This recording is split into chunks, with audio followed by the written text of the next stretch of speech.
ஆமைக்கும் கனவு உண்டு. ஒரு பெரிய காட்டின் அருகே ஒரு சின்ன குளம் இருந்தது. அந்த குளத்தில் வாழ்ந்தது ஒரு பழைய ஆமை. பெயர் ஆச்சு. அவள் நிதானமாக, அமைதியாக வாழ்ந்தவள். எதுவும் அவசரமில்லாமலும், எதிலும் எதிர்பார்ப்பு இல்லாமலும் வாழ்ந்தாள்.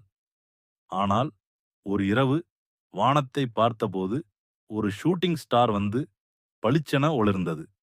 அந்த தருணத்தில் ஆமை முதன்முறையாக ஒரு கனவு கண்டாள். நானும் ஒருமுறை வானத்துக்கு எட்டணும். அங்கே இருந்து கீழே பூமியை பார்க்கணும். மற்ற விலங்குகள் சிரித்தார்கள். "நீ வானத்துக்கு போறியா? ஓடவே தெரியாத உனக்கா?" என்றனர். ஆச்சு சிரித்தாள். ஆனால் கனவை விட்டு வைக்கவில்லை.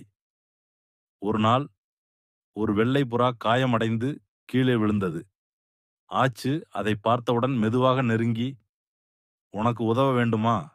என்று கேட்டாள். புறா, "என் அலகில் ஒரு கடிதம் இருக்கு. அதை ஒரு மலை கிராமத்துக்கு கொண்டு செல்லணும். என் பறவை குழு வரும் வரைக்கும் என்னால் காத்திருக்க முடியாது." ஆச்சு சொன்னாள். "உன்னால் பறக்க முடியலன்னா உன்னை நான் என் பீல் மேல் எடுத்து செல்கிறேன்." அவள் மெதுவாக நகர்ந்தாள். நாட்கள் கடந்தன.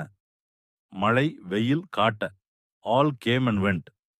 ஆனால் ஆச்சு தொடர்ந்து நடந்தாள். முதன் முறையாக மற்ற விலங்குகள் ஆச்சுவை வியந்தார்கள். அவள் கனவு பறக்கணும் இல்ல, உயரணும் இல்ல, யாருக்காவது உதவி கிடைக்கும் இடம்தான் என்று புரிந்தது. கடைசியில் ஆச்சு அந்த மலை கிராமம் சென்று சேர்ந்தாள். புறா பறந்து சென்றது.